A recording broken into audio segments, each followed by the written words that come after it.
के लिए अहिंसा वृत्ति की रक्षा के लिए हमें किन 5 भावनाओं को भाना चाहिए जिससे हमारे इस धर्म की रक्षा हो सके। अब आगे बताते हैं।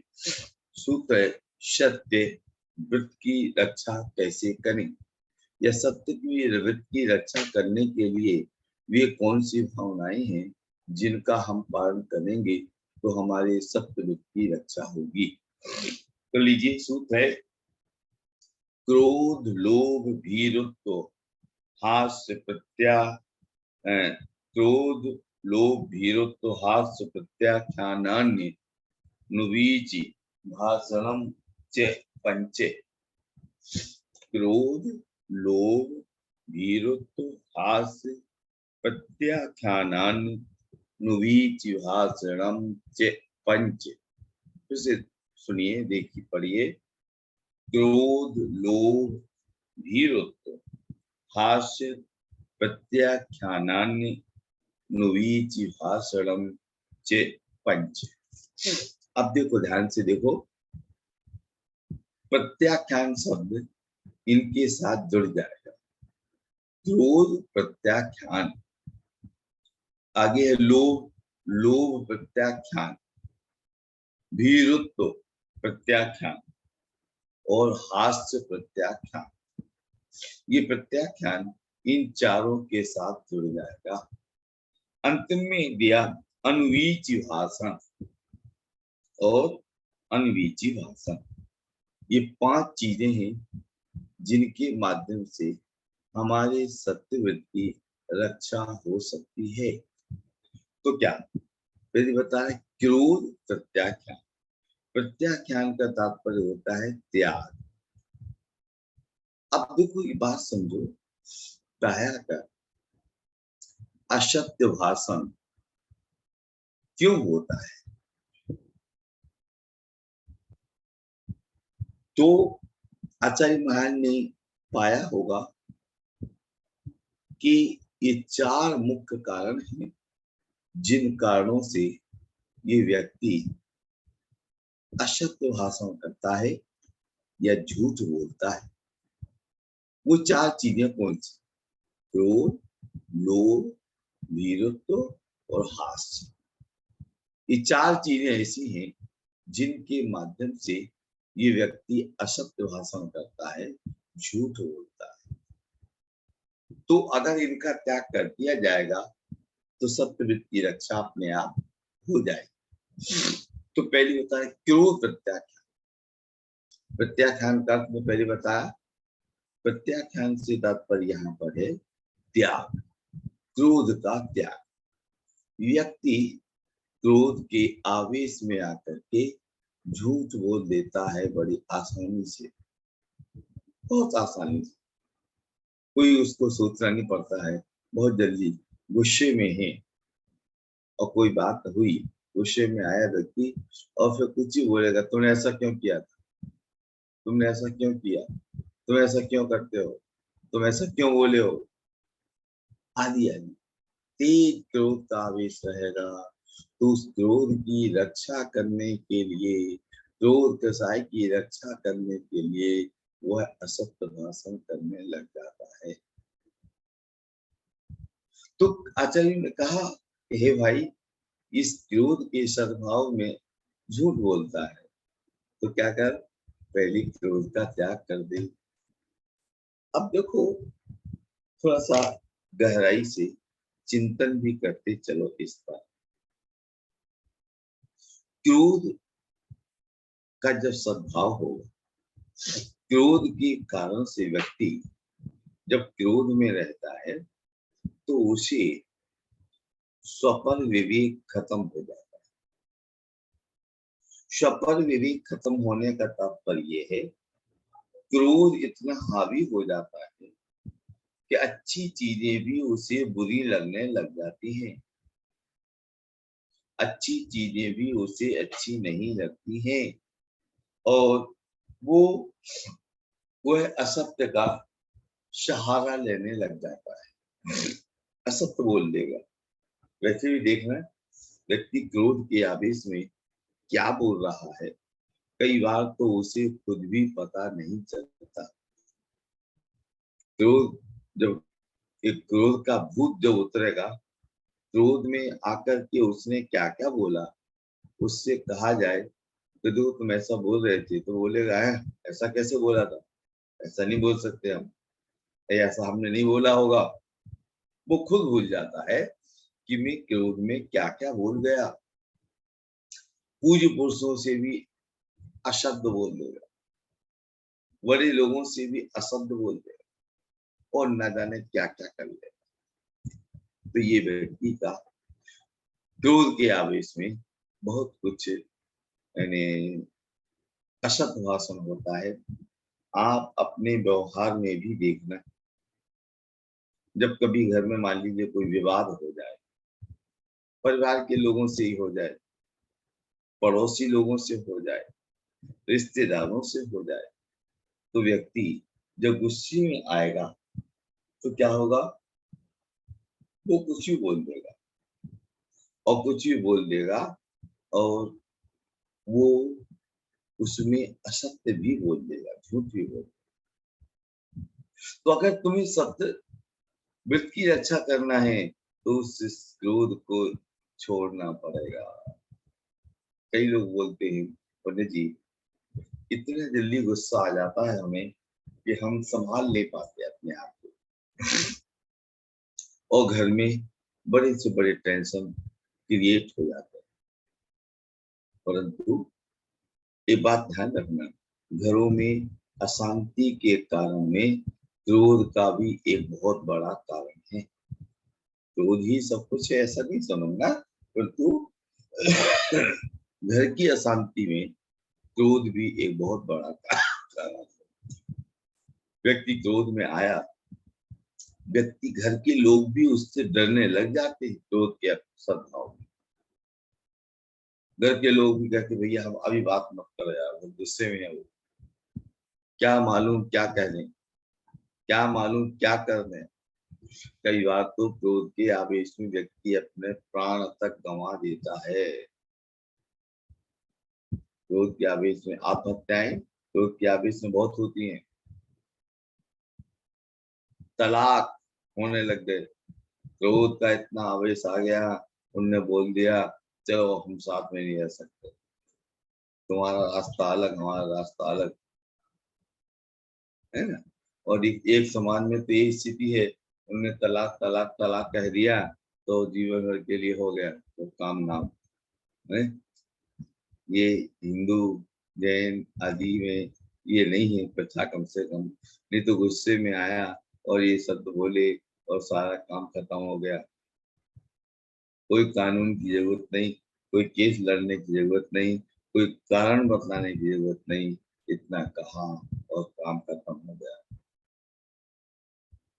तो इसलिए क्रोध के स्वभाव में, क्रोध के कारण व्यक्ति ऐसा ऐसा करने लग जाता है। इसलिए हमें क्रोध से बचना चाहिए, अपने सब क्रोध की रक्षा करनी है। आगे बताना है लोभ प्रत्याख्यान। व्यक्ति दूसरा कारण है, लोभ के कारण भी झूठ बोलता है।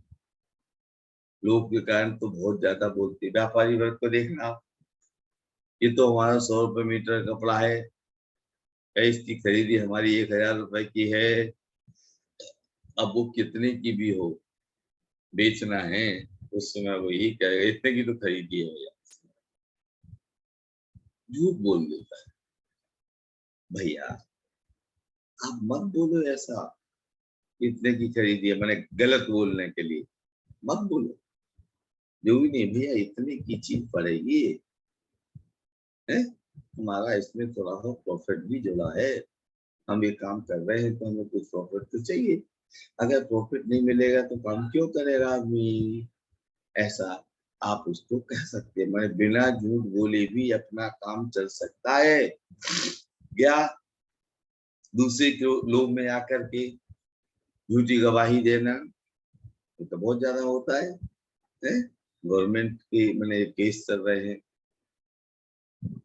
झूठी गवाही देने वाले ढेरों मिल जाते हैं। 10,000 लेना भैया झूठी गवाही दे दें, 50,000 लेना 25,000 लेना, 5,000 लेना, और लोग तैयार हो जाते। तो ये चीजें भी लोभ के कारण, लोभ है। नहीं तो सिद्धांतवादी जो लोग रहते हैं थे, और आज भी है, ऐसा नहीं है, आज भी है, वो कहेंगे भैया मैं झूठ तो नहीं बोलूंगा, चाहे हमें कुछ मिले और ना मिले, झूठ नहीं, है ना।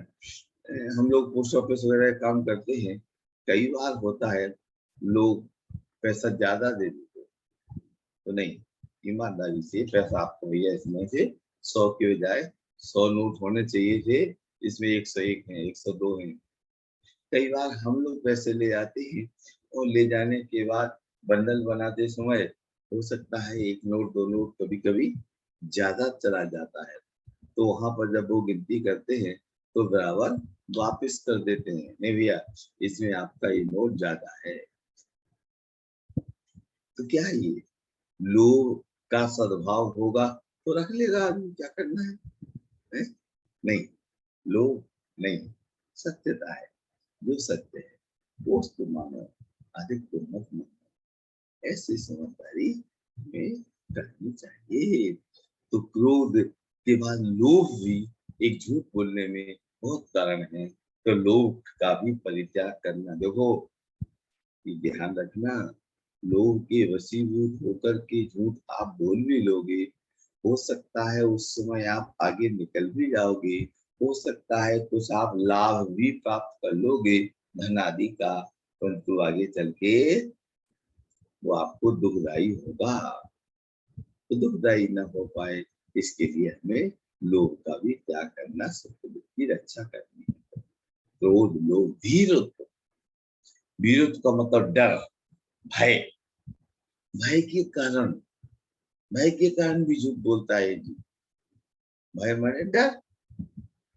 अब डर कई प्रकार से हो सकता है, श्लोक संबंधी, परलोक संबंधी, नाम संबंधी,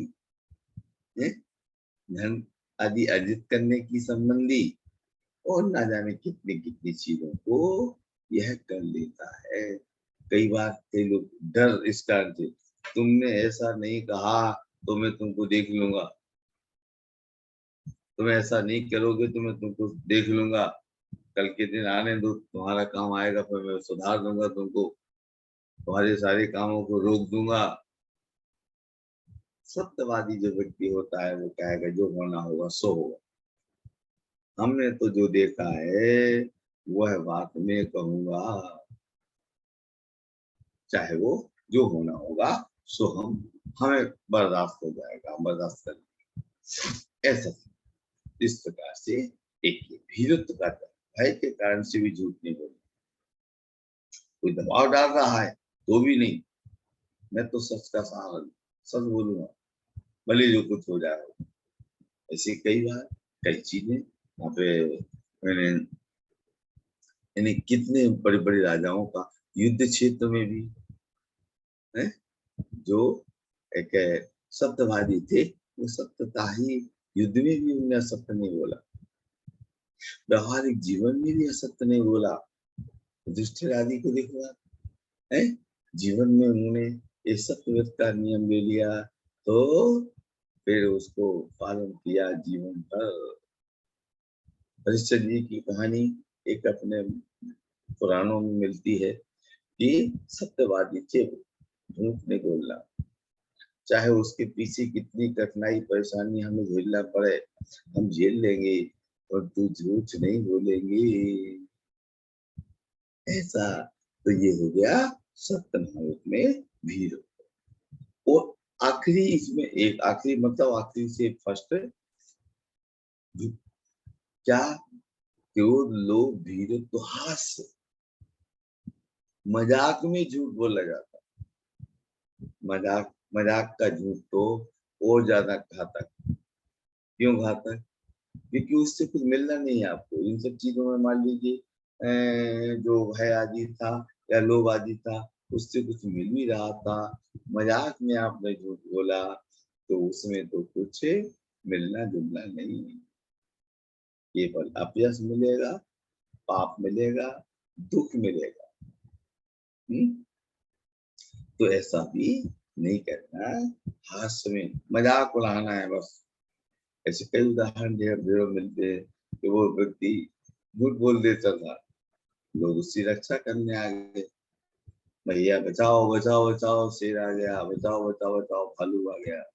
और वो लोग पहुंचते, वो मजा हंसता, और बुद्धू बना दिया बुद्धू बना दिया। जब एक दिन ऐसा हुआ, सच में वो भालू आ गया, अब वो चिल्लाया कि भैया बचाओ मुझे, भालू आ गया है। लोगों ने सुना भी कि वो चिल्ला रहा है कि भालू आ गया मुझे बचा लो। लोग सोचते हैं ये तो ऐसा ही बोलता है, ऐसा झूठी बोलता है, ऐसा कारण से उसको विश्वास खत्म हो गया। हास्य आदि के लिए भी झूठ नहीं बोलना है ना। सत्य को अच्छा करना है तो हास्य के कारण से भी झूठ नहीं बोलना, हंसी मजाक करो। और तो झूठ की सही मजाक मत करो। हंसी मजाक का मतलब किसी को अपमानित करने की दृष्टि से हंसी नहीं, स्वाभाविक हंसी एक अलग हंसी होती है, उसका अलग प्रभाव होता है।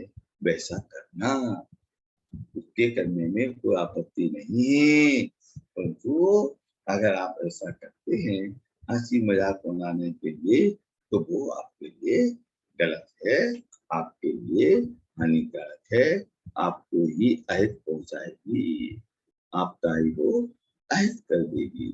ऐसा समझ करके हमें उससे भी बचना, ऐसा काम नहीं करना कि जिससे मेरा अहित हो जाए, मेरा अकल्याण। ठीक है, चलिए। और अंतिम दिया अनुवीच भाषण। बोलो कैसा? अनुवीच भाषण बोलो। अनुवीच भाषण का मतलब शास्त्र सम्मत बोलो, सत्य बोलो, असत्य कभी मत बोलो। जो शास्त्र सम्मत बात है वो बोलोगे तो आपको झूठ का कोई सहारा का कोई स्थान नहीं है। और शास्त्र सम्मत नहीं बोलोगे तो क्या होगा? असत्य बोलोगे। वो जब असत्य बोल दोगे तो क्या होगा? आपका ही अहित हो जाएगा, अकल्याण हो जाएगा, है ना। तो ऐसा आगम के अनुकूल बात करना। देखो कई लोग, एक बात और ध्यान रखना, शास्त्र सम्मत बातों को अभी यहाँ भी निर्जनवाणी में आप बड़े बड़े ग्रंथों को उठा लो, आज कुंद आदि ने कहा शास्त्र की गद्दी पर आप बैठे हैं और थोड़ा सा भी असत्य बात बोल रहे हैं। आज क्लास चल रही धर्म की, अगर मैं गलत कुछ थोड़ा सा भी बोलूंगा तो समझिए अपने लिए बहुत बड़े दुख को आमंत्रण दूंगा, अपने लिए बहुत बड़े दुख का आमंत्रण दूंगा। कभी नहीं, झूठ नहीं बोलना। कई बार हमें मालूम नहीं होता है और हम कुछ ही बोल देते हैं, ये भी झूठ है। हमने कुछ ही बता दिया आपको, आपको तो मालूम था ही नहीं, आपने सुन लिया, परंतु इतना बड़ा दुख का कारण बनेगा कि आपने शास्त्र की अवहेलना की, शास्त्र सम्मत नहीं बोला, जबकि आप शास्त्र की गद्दी पर बैठे हैं। एकदम सत्य बात होनी चाहिए, असत्यता का कोई भी प्रकार का स्थान इसमें होता नहीं। इसलिए अन्वीची भाषण, शास्त्र के अनुसार चर्चा करना, झूठ नहीं बोलना है, जैसा शास्त्र सम्मत है वैसा करना। नहीं मालूम तो ईमानदारी से स्वीकार कर लो, कोई तकलीफ नहीं। जो चीज आपको नहीं मालूम ना, शास्त्र इतना बड़ा है, शुद्ध ज्ञान इतना विशाल है, सागर के समान है, हर चीज का ज्ञान हमें आपको हो नहीं सकता।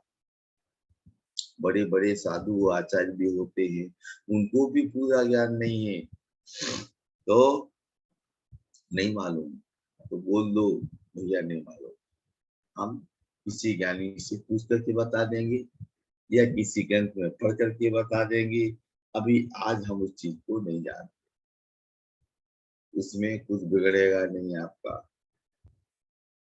बल्कि आपका सम्मान बढ़ेगा। क्यों? यदि हम ये बोल रहे हैं कि नहीं मालूम भैया, हम पूछ करके या देख करके बताएंगे, इसमें हमारा अपमान होगा कि सम्मान बढ़ेगा?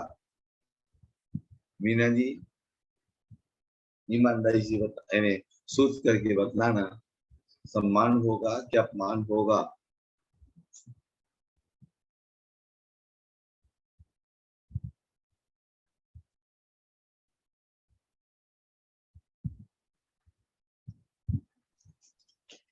सम्मान होगा। अपन को मालूम नहीं है तो अपन ने स्पष्ट बता दिया कि हम तो सत्य बोल के।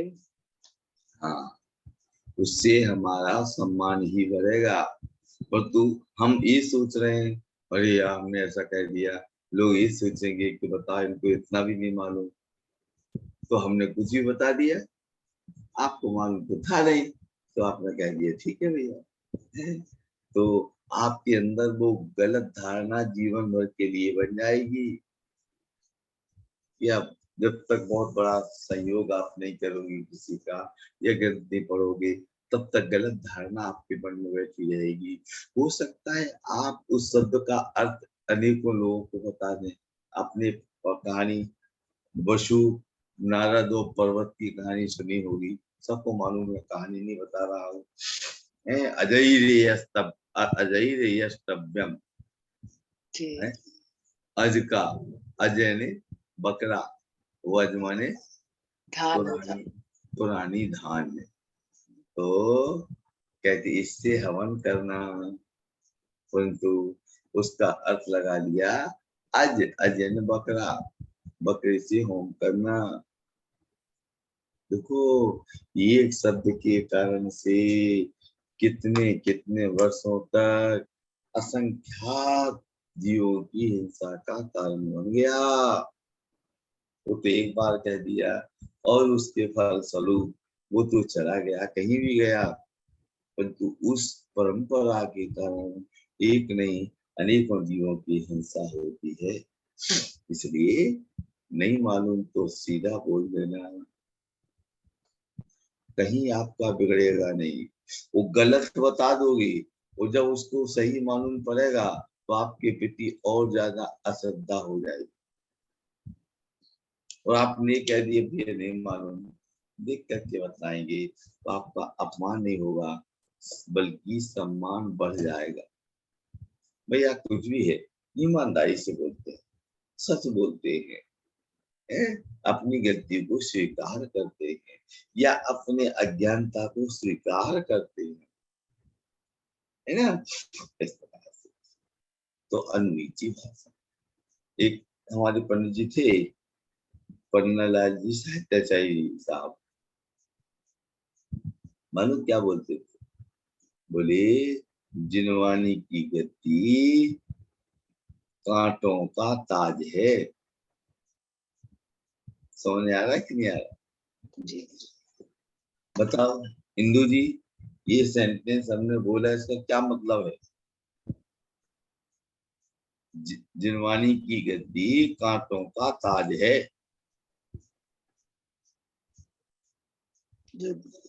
इसलिए कांटों का ताज है कि वहां बैठ के सच ही बोलना है, गलत नहीं बोलना है, नहीं तो फिर वो गलत धारणा सबकी वैसी बनती जाएगी, क्योंकि हम तो अज्ञानी है जो बैठे हैं, तो फिर वो वैसे ही चलता रहेगा परंपरा में।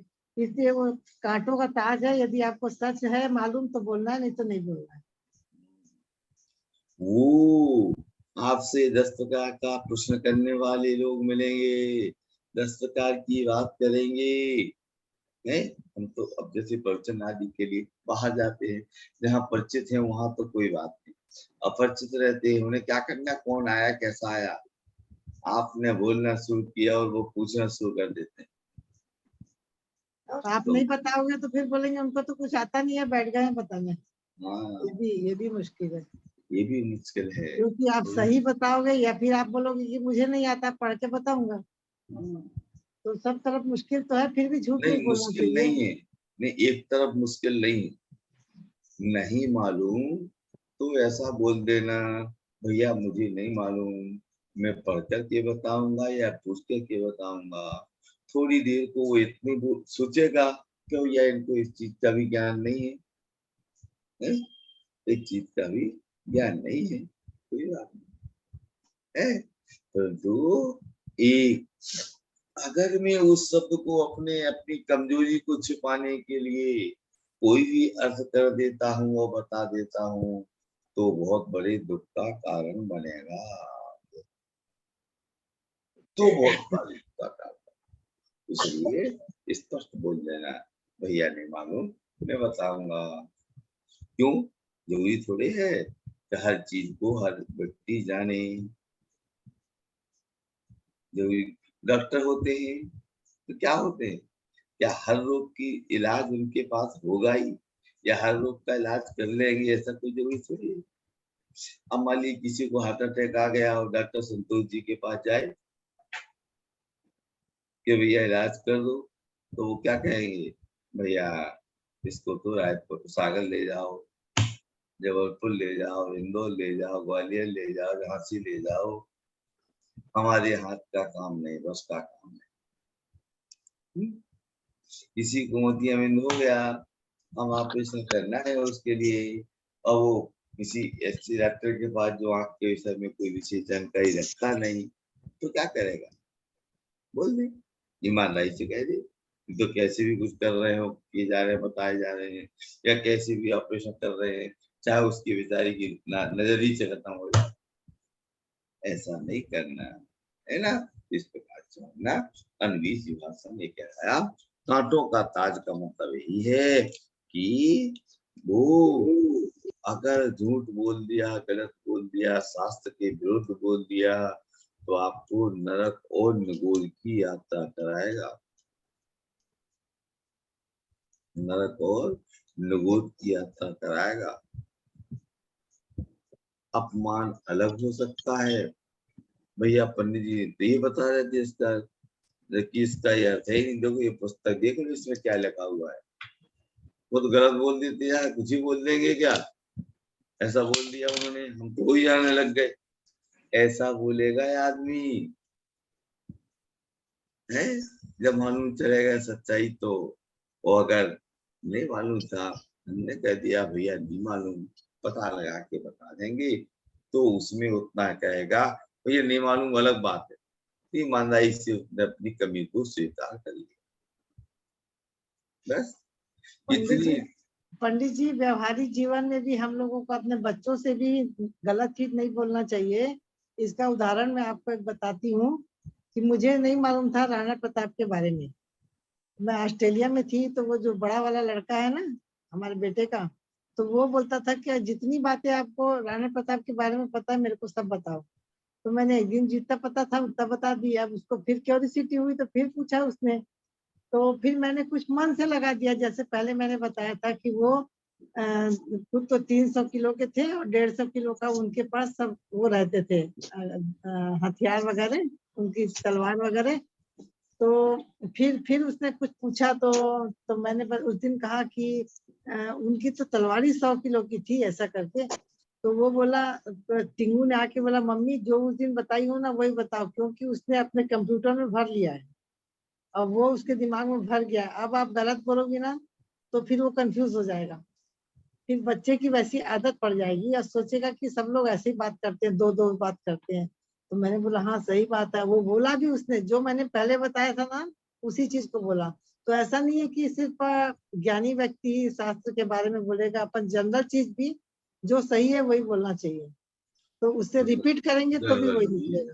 इन्हें सत्य तो बोलना सबके लिए आवश्यक है, सत्य ही बोलना चाहिए, परंतु शास्त्र की बात के लिए इसलिए कहा कि शास्त्र के कारण न जाने अनेकों का अहित हो जाएगा, तो वहां तो और एकदम ज्यादा सतर्कता बरतने की जरूरत है। वो सामान्यतया तो सत्य ही बोलना चाहिए हर व्यक्ति को हर समय, व्यवहार में भी। मांडवक एवं सिंह आचार्य मिश्र जी ने कह दिया कि भैया अगर बच्चे को आप बिल्ली के, छोटा बच्चा है और बिल्ली का बच्चा आया उससे कह दिया शेर है, तो बेचारा वो बिल्ली के बच्चे को ही शेर समझने लग जाएगा। तो है तो ऐसा नहीं करना कि बिल्ली के बच्चे को शेर कह दो, बिल्ली के बच्चे को बिल्ली का बच्चा ही कहना।